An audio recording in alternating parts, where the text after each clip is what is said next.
Bapa di surga, kami naikkan syukur Tuhan pada sore hari ini. Kami telah memuji menyembah Engkau. Dan tiba saatnya kami akan mendengarkan firman-Mu. Kami akan belajar tentang karakter. Biar karakter Kristus ada di dalam hidup kami. Supaya kami bisa jadi contoh teladan dimanapun kami berada Tuhan. Berbicara di tengah-tengah kami. Kami siap mendengarkan firman dan kami siap melakukan firman. Dalam nama Yesus hamba meteraikan doa ini. Haleluya. Amin. Silakan duduk dalam hadirat Tuhan. Tema firman Tuhan pada sore hari ini sederhana saudaraku. Karakter yang berubah. Berapa banyak orang Kristen ikut Tuhan bertahun-tahun. Tetapi karakternya, sifatnya tidak pernah berubah. Bertahun-tahun melayani Tuhan. Tetapi karakternya, sifatnya tidak pernah berubah. Harusnya kita makin hari makin berubah karakter kita. Kita ikut Tuhan bertahun-tahun, bahkan kita pelayanan. Karakter kita harusnya berubah. Hari ini kita akan cross check hidup kita masing-masing. Apakah karakter kita sudah berubah atau belum berubah? Kita akan belajar di dalam Amsal pasal yang ke-15 ayat yang ke-18. Kita akan belajar tentang sabar, jujur, dan rendah hati. Amsal pasal 15 ayat 18. Saya bacakan ayat ini saudaraku. Si pemarah membangkitkan pertengkaran, tetapi orang yang sabar memadamkan perbantahan. Si pemarah membangkitkan pertengkaran, tetapi orang yang sabar memadamkan perbantahan.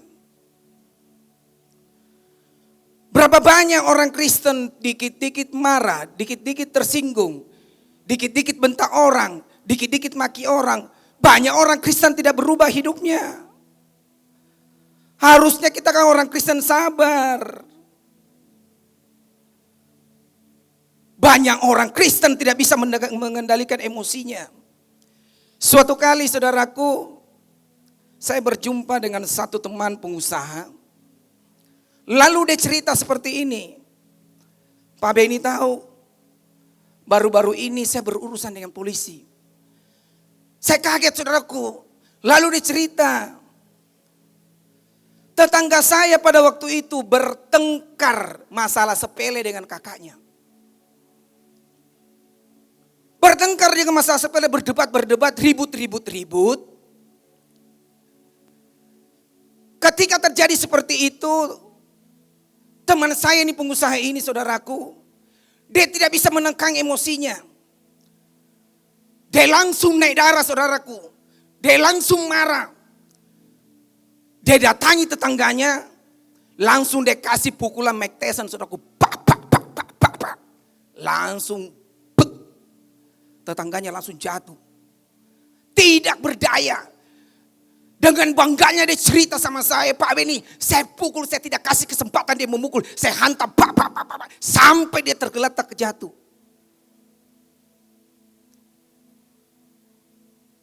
Dan lapor di polisi saudaraku.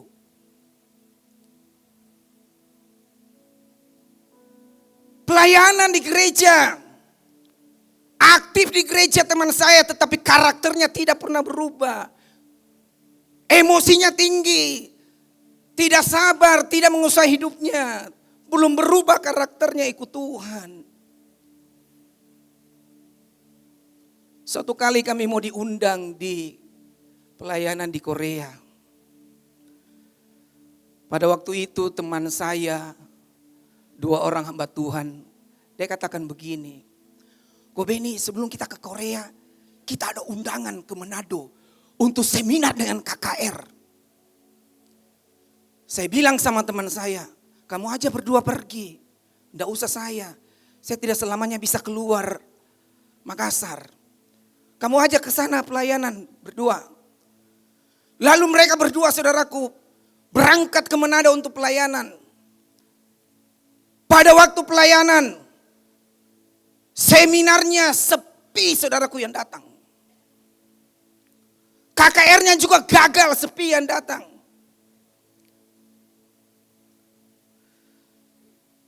Mereka mulai stres di sana. Mereka mulai saling menyalahkan di sana. Teman saya bertengkar, saudaraku. Dari bertengkar kecil, berdebat, naik emosinya. Waktu naik emosinya, panitia yang ada di Manado itu tiba-tiba menghubungi saya. Saya tidak tahu dari mana teleponnya. Maksudnya tahu telepon saya, WA saya. Lalu di WA saya kami baku telepon. Dia katakan seperti ini. Pak Beni, tolong telepon temannya. Dia katakan temannya Pak Beni namanya ini satu, yang ini satu. Tolong telepon. Lagi bertengkar, lagi ribut. Bukan cuma berdebat.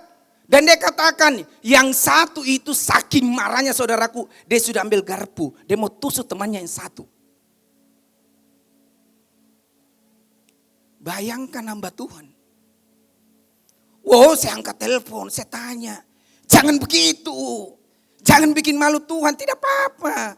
Di dalam pelayanan, KKR, seminar, kalau gagal tidak apa-apa. Yang penting kita melayani dengan Tuhan dengan ketulusan. Yang penting kita melayani Tuhan dengan kemurnian. Tidak apa-apa gagal. Jangan emosi, jangan marah. Saya tegur teman saya. Akhirnya mereka semua pulang ke kotanya masing-masing. Dan tiba waktunya kami akan berangkat ke Korea. Saya telepon satunya. Bagaimana siap berangkat ke Korea? Dalam bisa berangkat ke Korea Pak Beni. Tapi yang satu itu ikut tidak. Saya bilang ikut. Dia bilang Pak Beni bisa jaminkan. Kalau dia tidak marah dia tusuk saya dari belakang. Saya bilang nanti saya telepon. Kalau saya telepon pengusaha, telepon dia pasti takut Tuhan. Saya telepon yang satu. Bagaimana siap berangkat ke Korea? Dia katakan siap Pak Beni. Jangan bikin macam-macam ya. Iya minta maaf Pak Beni. Saya salah itu waktu. Akhirnya apa yang terjadi saudaraku, kami berangkat ke Korea pelayanan. Sampai di Korea mulai mereka rekonsiliasi. Akhirnya berdamai. Dan pulang mulai baku sayang, mulai baku baik. Berubah karakternya. Harusnya kan seperti itu kita ikut Tuhan. Berubah karakter kita, jangan cepat-cepat emosi. Suatu kali anak saya saudaraku marah. Kenapa marah? Karena istri saya bertengkar dengan keluarga. Kan biasa.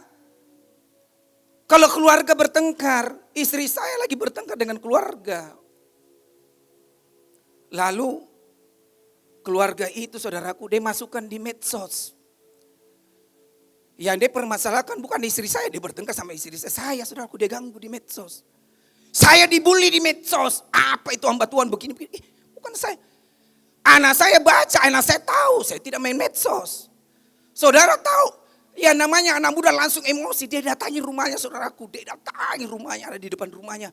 Istri saya telepon, papi, Michael papi datang di rumahnya mau bikin ribut. Saya telepon langsung anak saya, nak pulang nak, jangan bikin ribut nak. Malu papi. Ketika saya berjumpa dengan anak saya, untuk menurut saudaraku pulang, saya bilang, nak, enggak usah bela papi. Tidak usah emosi. Kalau hidup kita benar, bukan kita yang bela diri kita, tetapi Tuhan yang akan bela kita. Saya bilang seperti itu, yang penting kau tahu papi hidupnya benar. Enggak usah kita bela diri kita, nanti Tuhan yang bela hidup kita. Tuhan bela hidup kita. Poin yang kedua, Amsal 19 ayat 22 bagian B. Demikian bunyi firman Tuhan. Lebih baik orang miskin daripada seorang pembohong. Percuma kaya. Punya mobil mewah, punya rumah besar. Tetapi pembohong saudaraku. Banyak orang kaya lewat apa? Lewat tipu-tipu. Sebelum krisis 98 saudara tahu. Banyak pengusaha-pengusaha nipu-nipu bank saudaraku. Caranya bagaimana? Kredit 1 miliar, jaminannya 500 juta. Sudah itu macet, untung 500 juta. Kredit 10 miliar, jaminannya 5 miliar. Sudah itu macet, untung 5 miliar. Bahkan ada di Makassar orang kredit sampai triliun saudaraku. Triliun kreditnya, beli tanah di mana-mana, beli gedung, beli apartemen di luar negeri, banyak. Semua anaknya mewah hidupnya. Dan apa? Macet, saudara. Nipu-nipu bank. Makanya saya bilang percuma kaya kalau tidak jujur, pembohong. Banyak orang-orang Kristen seperti itu. Suatu kali teman saya diajak kerjasama dengan salah satu pengusaha karena referensi salah satu hamba Tuhan. Hamba Tuhan ini baik, saudaraku, punya teman pengusaha. Lalu kasih kenal dengan teman saya. Dia ajak kerjasama, ayo kita kerjasama. Kerjasama apa? Ternak babi, banyak untungnya, cepat sukses. Teman saya tidak ada tahu apa-apa, saudaraku, karena di luar negeri. Lalu dia tanya berapa mau investasi? 1 miliar saja dulu. Dia kasih masuk ternak babi 1 miliar, saudaraku, di Bali. Saya lihat videonya, saya lihat fotonya, memang ada babinya. Besar-besar babinya, babi impor. Sudah itu masuk 1 miliar, belum berhasil babinya. Ditelepon lagi teman saya, ada proyek lagi yang sangat amat menguntungkan. Kalau masukkan lagi dana di proyek ini pasti bisa sukses, pasti bisa diberkati. Diiming-imingi untuk besar teman saya. Lalu dia tanya berapa lagi modal yang dibutuhkan? 2 miliar, 3 miliar semua, saudaraku masuk. Singkat cerita apa yang terjadi dari modal yang 3 miliar yang teman saya serahkan. Dapat informasi semua babi mati semua. Ngeri tidak? Semua babi mati semua.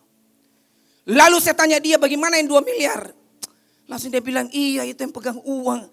Katanya ada diputar lagi untuk perusahaan itu. Belum bisa bergerak, belum bisa menguntungkan, mungkin rugi. Hilang 3 miliar hilang, kepahitan teman saya. Ditipu teman saya 3 miliar. Dan saya mau beritahu Bapak Ibu Saudara sekalian, bukan cuma saya, teman saya yang ditipu. Saya juga ini menjadi pengusaha 30 tahun lebih, saudaraku. Saya ditipu juga. Ditipu dengan siapa? Ditipu dengan hamba Tuhan. Saya pelayanan ke Manado. Seminar KKR di Manado. Selesai seminar, selesai KKR, ada satu pengusaha. Dia termasuk hamba Tuhan, saudaraku. Datang menghampiri saya, dia katakan begini, Pak Beni, saya mau pergi di Makassar untuk buka bisnis, untuk buka usaha di Makassar. Saya manggu-manggu saya, iya. Saya pulang di Makassar, saudaraku, dan betul dia datang di Makassar bersama dengan istrinya. Lalu dia WA saya, dia telepon saya, dia katakan seperti ini, Pak Beni mau ketemuan. Saya mau ke rumahnya Pak Beni bawa bakso. Saya pikir-pikir bawa bakso. Mungkin mau suruh saya taste food ini. Saya bilang oke enggak apa-apa. Janjian sore. Dan betul dia datang dengan istrinya bawa baksonya, saudaraku. Oh, sudah bawa rantangannya semua bungkusannya. Pada waktu itu saya selesai main tenis meja karena sore beberapa teman. Saya ajak teman-teman saya, ayo kita taste food. Ada teman dari Manado. Mau kasih coba baksonya. Wow, kita coba, saudaraku. Mulai disajikan di meja. Saya mulai coba satu pentol. Ih, enak. Mantap ini. Maknyus ini. Enak ini baksonya. Lalu dia bilang begini, Pak Beni. Saya mau sewa satu tempat di pusat pertokoan. Saya mau buka stand bakso di sana. Dan kalau sudah buka, saya mau franchise-kan bakso saya. Karena begini bakso saya promosinya. Saya manggu-manggu, saudaraku. Lalu saya katakan sama dia, kalau franchise baksonya satu gerobak dengan peralatannya, perlengkapannya, dengan baksonya itu berapa?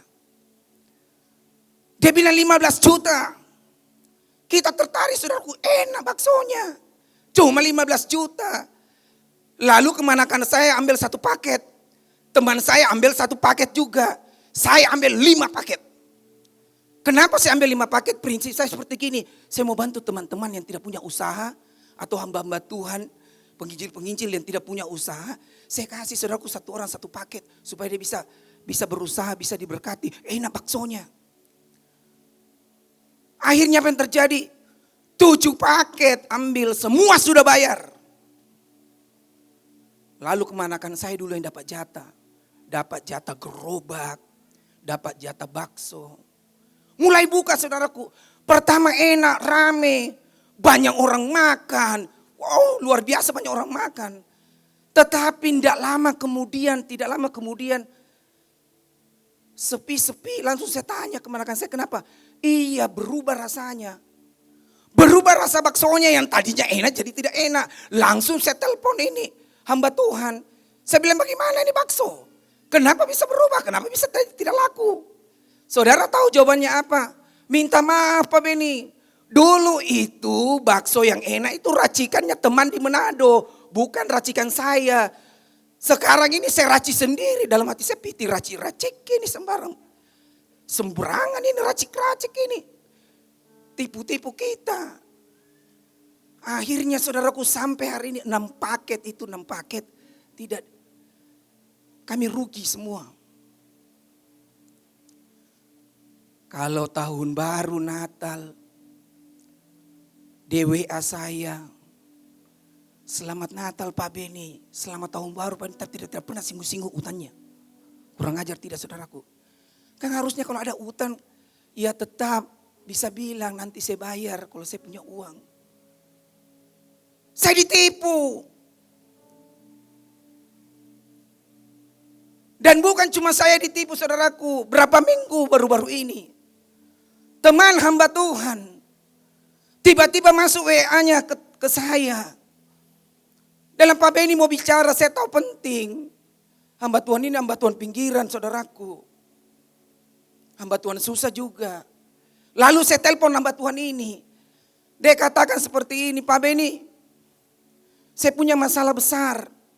Lalu dia cerita, saya mendoakan satu bapak yang penyakitnya berat sekali saudaraku. Sudah ke rumah sakit, beberapa rumah sakit, sudah ke dokter. Tidak sembuh-sembuh penyakitnya.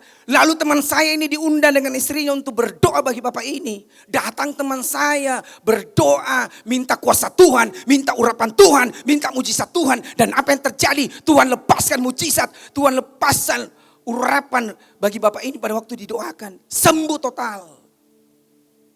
Pada waktu sembuh saudaraku, bapak ini bilang begini, Pak Pendeta, di samping rumahnya Pak Pendeta itu tanah saya. 7 kali 12. Saya kasih Pak Pendeta 7 kali 12. Waktu dibilang kasih saudaraku, weh, bahagia senang sekali pendetanya, happy pendetanya, dikasih gratis tanah. Akhirnya Pak kumpul-kumpul uang teman saya ini hamba Tuhan. Mulai gali pondasi, naik tembok apa segala macam, tutup atap, pasang tegel. Lalu mulai ibadah. Biasanya dia ibadah di rumahnya saudara, di ruang tamu di teras. Mulai ibadah. Tetapi apa yang terjadi tidak lama kemudian. Tiba-tiba bapak ini telepon sama ini hamba Tuhan teman saya. Dia katakan seperti ini, Pak Pendeta, minta maaf Pak Pendeta. Tanah yang Pak Pendeta tempati gereja itu saya mau ambil kembali. Ngeri tidak saudaraku? Saya mau ambil kembali. Stres teman saya hamba Tuhan. Bapak kan sudah bilang dikasih saya. Kenapa mau ambil kembali? Woi stres teman saya. Saya bilang tidak usah stres. Kasih saja kalau dia mau. Karena kalau dia sudah kasih Tuhan, dia tidak sungguh-sungguh sama Tuhan, tidak tenang hidupnya. Sudah berkati hamba Tuhan, sudah berkati gereja, ambil kembali, tidak tenang hidupnya.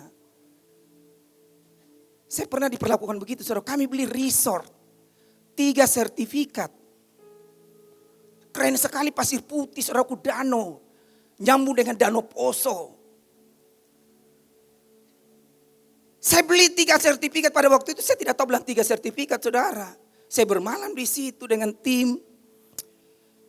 Kami pelayanan di sana, saya bilang, wih bagus sekali nih, cantik sekali. Bagus sekali koteksnya apa semua. Deal harga. Lalu notaris Makassar suruh urus di sana saudaraku. Di Pendolo sana. Transaksi. Saudara tahu waktu transaksi, dia sembunyikan satu sertifikat. Masuk di notaris 2. Tiba-tiba saya duduk-duduk, Tuhan bicara langsung. Bilang itu tanah yang dibeli itu salah itu. Ada sertifikat satu disembunyikan. Saya kaget saudaraku tapi terlambat. Minta maaf terlambat. Saya telepon notaris cepat. Saya bilang tolong periksa itu gambar baik-baik. 3 sertifikatnya itu kenapa bisa 2? Diperiksa baik betul saudaraku. Sertifikat satunya itu dia jaminkan di bank dia tidak kasih keluar.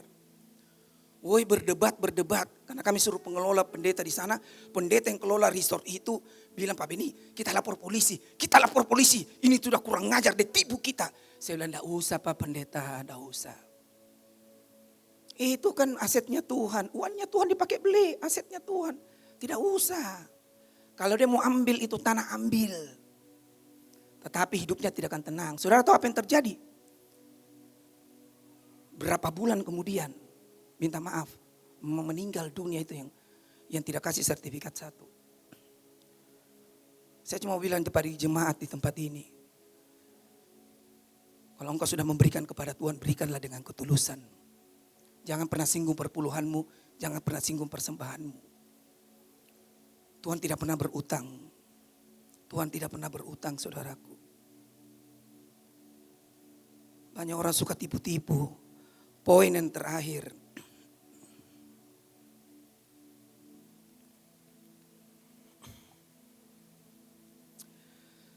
Amsal 8 ayat 13.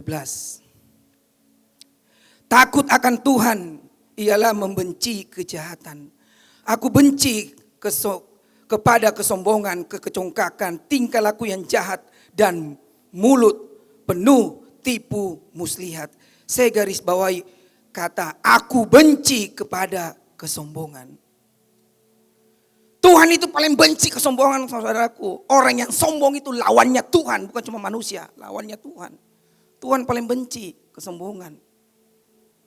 Hari-hari ini saudaraku zaman Instagram, Facebook, YouTube, banyak sekali orang yang menyombongkan diri pamer-pamer. Pamer-pamer di mana-mana. Ngeri hari-hari ini saudaraku banyak orang pamer-pamer.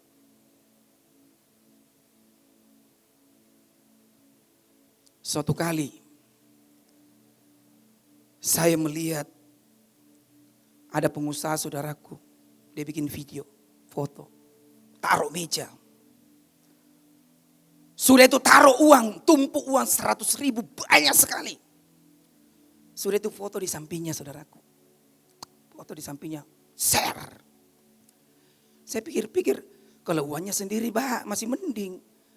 Jangan-jangan uang kredit. Jangan-jangan uang diutang baru mau dipamer-pamer untuk bergaya-bergaya. Harusnya kan uang tidak usah dipamer. Lebih bagus kan uang dibagi saudaraku. Dibagi kepada orang yang lapar, dibagi kepada orang yang miskin. Itu harusnya dikasih seperti itu uang. Supaya kita bisa jadi berkat, bukan dipamer. Tidak lama lagi saya lihat lagi orang pamer saudaraku. Mobil mewah. Berapa puluh, mulai dari berapa miliar sampai berapa belas miliar. Kan tidak mungkin mobil mewah berapa banyak saudaraku dipakai semua. Pamer-pamer lagi. Bergaya-bergaya lagi. Harusnya kan mobil mewah itu tidak usah banyak. Kami juga ada mobil bagus. Kami juga ada mobil mewah. Saya pilih prinsip dengan anak saya. Tidak usah ada pamer ya. Tidak usah dipamer. Apalagi ganti dede. Banyak orang beli mobil mewah bergaya-bergaya. Dede apa? Dede 1. Dede 2. Dede 8. Dede 1. Iya tahu. Orang nomor satunya Makassar. Orang nomor satunya Semarang. Iya tahu. Orang nomor 2-nya Semarang. Orang nomor 2-nya Makassar. Dede 8. Dede hoki. Dede orang kaya. Dede hebat. Untuk apa pamer-pamer seperti itu? Kalau ada mobil mewah dinikmati saja. Tidak usah dipamer. Saya terinspirasi dengan satu oma, dengan satu opa. Hidupnya keren. Saudara tahu oma ini apa yang dia lakukan untuk orang di sekitarnya?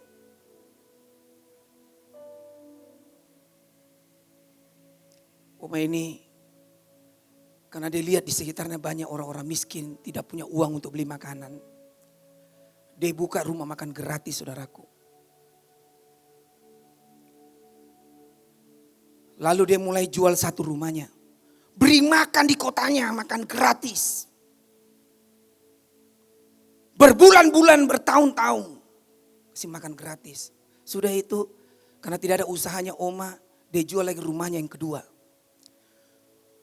Dan terus lagi rumah ketiga, keempat, sampai rumah yang ketujuh dijual, saudaraku. Untuk memberi makan orang-orang miskin di kota kecilnya. Makanya saya bilang, saya inspirasi keren. Dia tidak menimbun harta, tetapi dia membagi hartanya menjadi berkat. Opa, saudaraku, bukan orang yang punya harta. Tukang gayung beca di China. Setiap hari gayung beca. Dapat duit kumpul, saudaraku. Kalau banyak, bantu keluarga-keluarga yang miskin yang anaknya tidak bisa sekolah. Panas, terik, hujan, dingin, kondisi sakit, tetap opa ini gayung beca cari duit untuk apa? Untuk jadi berkat. Dia kumpul hartanya, dia kumpul penghasilannya. Walaupun tidak seberapa, dia sumbangkan ke yayasan. Dan apa yang terjadi? Apa yang opa ini lakukan menjadi viral di China, saudaraku. Di kota kecil itu, dia diberi penghargaan oleh pemerintah kota kecil itu. Karena pengabdiannya untuk orang-orang miskin. Itu kan keren ya seperti itu. Menjadi berkat bagi orang-orang yang susah. Kita tahu semua kisah tentang Raja Herodes. Ketika Herodes berada di atas takhta. Dan rakyatnya ada di depannya.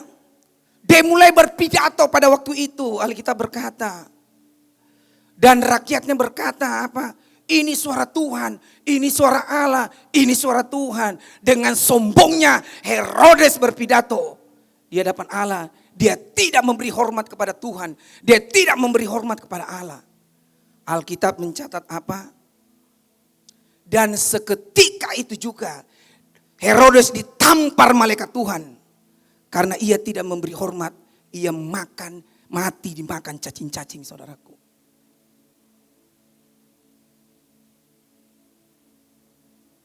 Belajar tentang sabar, belajar tentang jujur, belajar tentang kerendahan hati. Saya ini belajar dengan karakter Yesus, saudaraku. Saya belajar dengan karakter Yesus. Saya hampir setiap hari, saudaraku, dengar Alkitab mata saya ini minusnya tidak baik kanan kiri. Tidak seimbang. Jadi saya senang mati untuk membaca. Tapi telinga saya pakai untuk mendengar. Saya kondisi apapun lagi kerja, lagi makan. Saya putar Alkitab yang bersuara, saudara. Matius sampai Yohanes, kadang sampai Wahyu, ulang terus. Saya belajar dari karakter Yesus yang luar biasa. 3,5 tahun pelayanannya, saudaraku, dibully dengan ahli Taurat, dengan orang Farisi, dipersalahkan hampir setiap hari, saudaraku. Tetapi Yesus tetap apa? Yesus tetap sabar. Alkitab mencatat dia jujur. Tidak ada satupun kesalahan yang Yesus perbuat sampai dia harus dijatuhi hukuman mati. Sudah itu lagi Yesus sangat rendah hati, saudaraku. Bayangkan pencipta langit dan bumi, 100% Allah, 100% manusia, turun ke dalam dunia. Lahir di kandang domba yang tidak habis saya pikir apa. Dia membasuh kaki murid-muridnya, saudara. Dari murid yang pertama sampai selesai. Saya ini sudah keliling kemana-mana pelayanan. Saya tidak pernah lihat pendeta membasuh pelayan Tuhannya, membasuh jemaatnya. Yesus itu membasuh. Memperlihatkan sikap kerendahan hati yang luar biasa. Ini yang membuat saya kagum ikut Tuhan. Ini yang membuat saya bangga ikut Tuhan.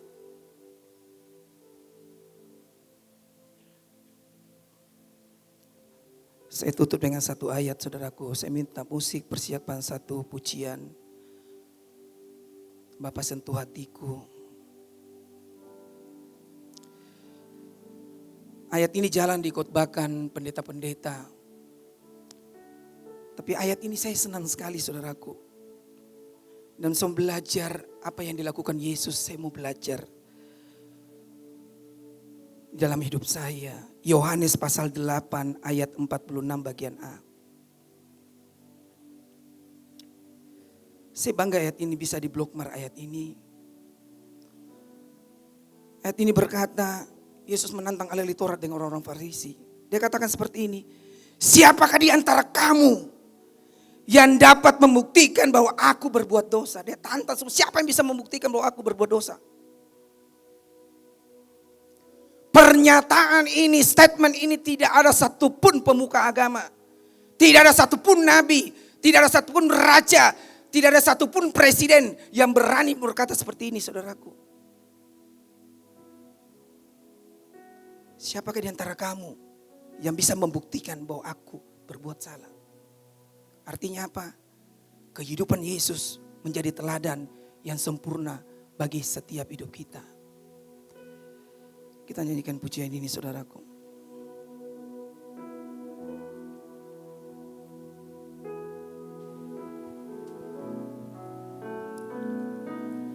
Bapa,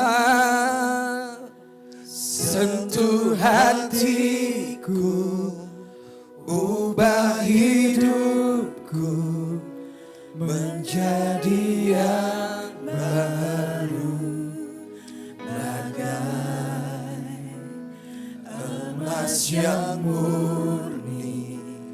Kau membentuk bejana hatiku.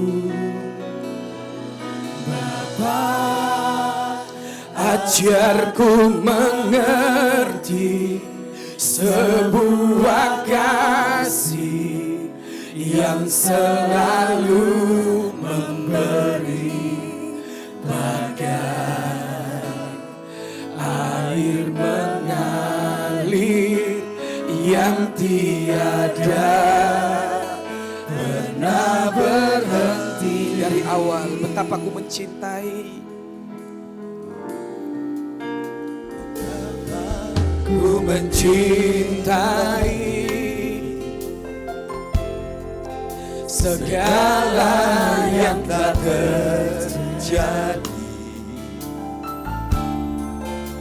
Tak pernah sendiri jalani hidup ini, selalu menyertai. Betapa ku menyadari, oh, betapa ku menyadari di dalam hidupku ini Kau selalu memberi rancangan terbaik.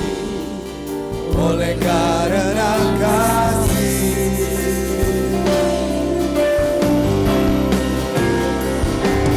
Bapa, sentuh hatiku, ubah hidupku menjadi yang baru, bagai emas yang murni. Kau membentuk bejana hatiku. Bapa, ajarku mengerti sebuah kasih yang selalu memberi, bagai air mengalir yang tiada pernah berhenti. Keyboard dengan lembut nyanyikan pujian ini.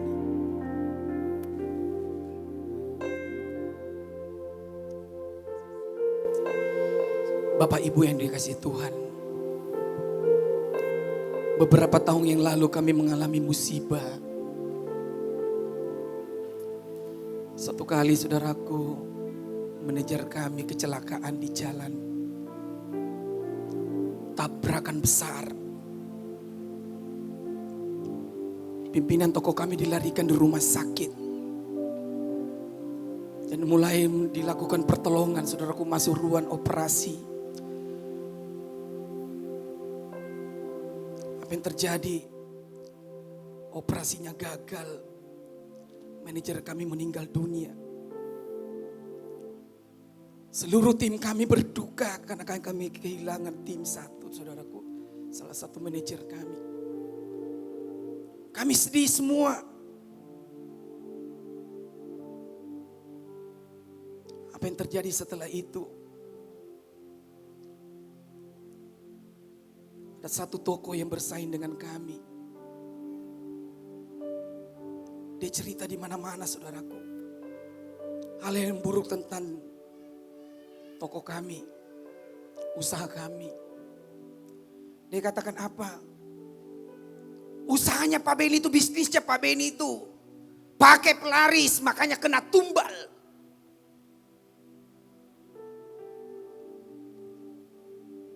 Dia mulai cerita di mana-mana. Kami belajar untuk bersabar. Suatu kali orang ini datang ke bank. Dan dia mulai cerita di bank. Banyak orang pada waktu itu dengar. Kami dipermalukan, saudaraku. Katakan kami pakai pelaris sehingga terjadi apa, saudaraku? Dari bencana di manajer kami.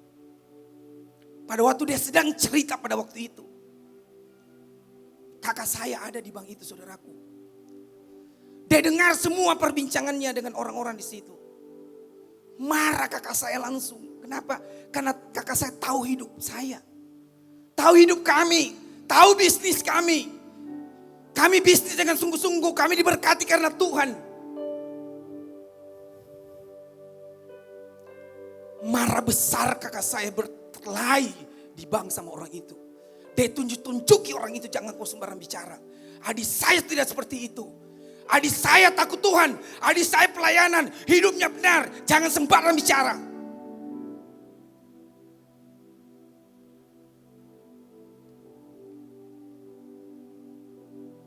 Kakak saya pulang dari bank, saudaraku. Lalu lapor ke saya dan istri. Ketika istri saya dengar cerita itu, saudaraku. Istri saya langsung terpukul. Masuk kamar, saudaraku. Marah besar istri saya, nangis di kamar. Saya lihat di dalam kamar, saudaraku nangis. Terpukul. Hancur hatinya istri saya. Saya hampiri dia, saya peluk dia, sayang. Saya juga sebenarnya mau marah, saudaraku. Tapi karena saya hamba Tuhan, saya harus berubah. Saya harus melepaskan pengampunan.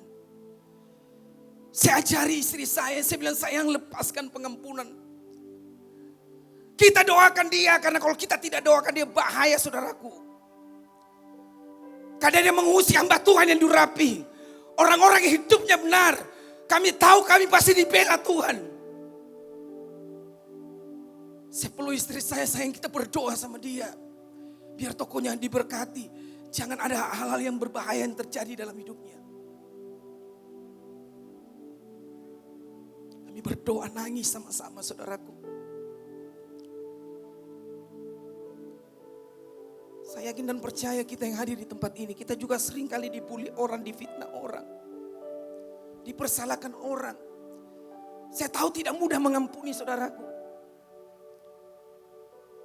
Tapi ayo belajar mengampuni orang yang jahat semua kepada kita. Dan saudara tahu apa yang terjadi. Kami tetap berdoa untuk mereka diberkati. Merosok dia punya toko semua, saudaraku. Hancur-hancuran omsetnya. Kami tetap naik, diberkati Tuhan secara ajaib. Karena Tuhan yang bela kami. Makanya jangan bela diri kita sendiri. Tuhanmu yang bela engkau. Engkau sungguh-sungguh dengan Tuhan. Bangkit berdiri, nyanyikan pujian ini. Engkau masih dendam, engkau masih benci. Engkau masih memiliki akar kepahitan. Jangan tinggalkan tempat ini. Lepaskan pengampunan. Lepaskan pengampunan. Siapapun yang jahat sama kita, lepaskan pengampunan. Engkau disayang Tuhan. Engkau dicinta Tuhan. Jesus.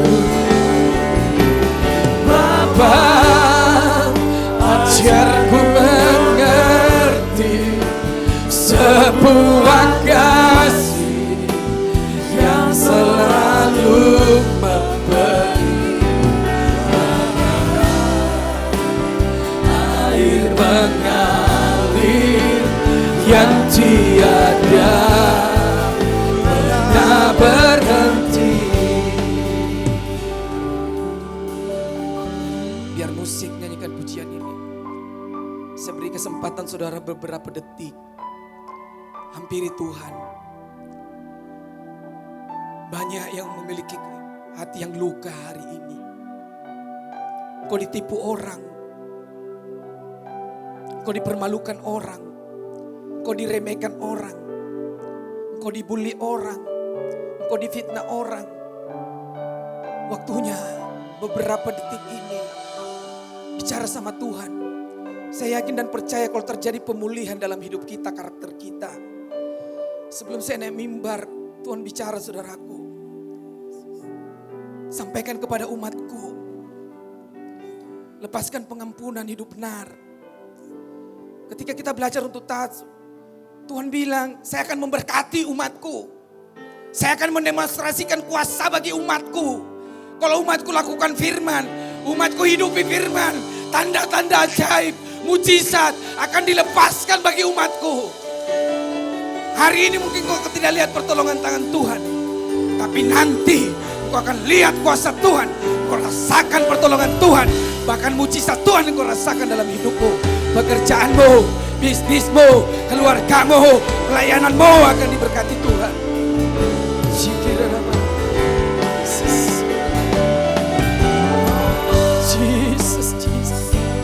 Melepaskan pengampunan Tuhan.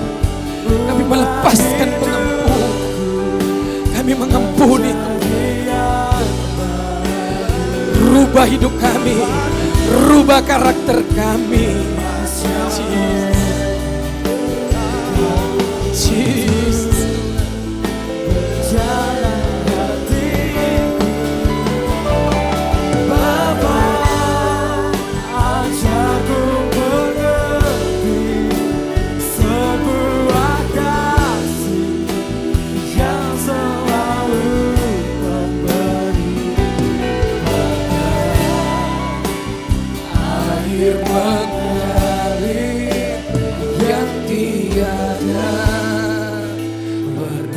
Berhenti.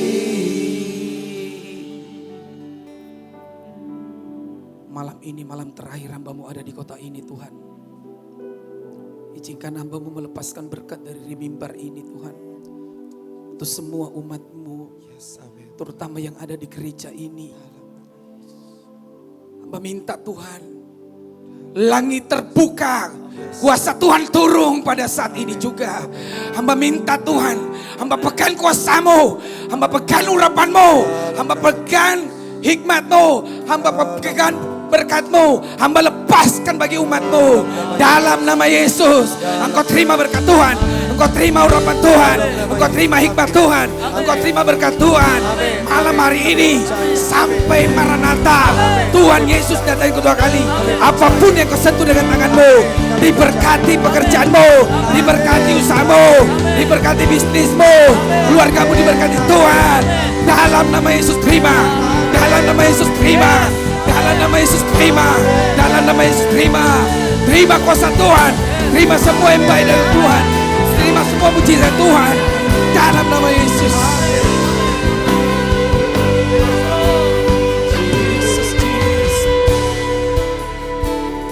Segala kemuliaan, segala hormat, segala pujian dan penyembahan hanya untuk-Mu Tuhan. Hamba tidak ada apa-apa Tuhan. Terima kasih Tuhan bisa melayani tempat ini, bisa melayani Rajaku Tuhan. Satu kehormatan, satu kebanggaan. Terima kasih, terima kasih. Dalam nama Yesus, mengucap syukur dan berterima kasih kepada-Mu. Yang percaya bahwa Tuhan baik, yang percaya bahwa Tuhan akan menolong kita, yang percaya bahwa Tuhan akan lakukan sesuatu yang dalam semua aspek hidup kita. Sama-sama saya katakan,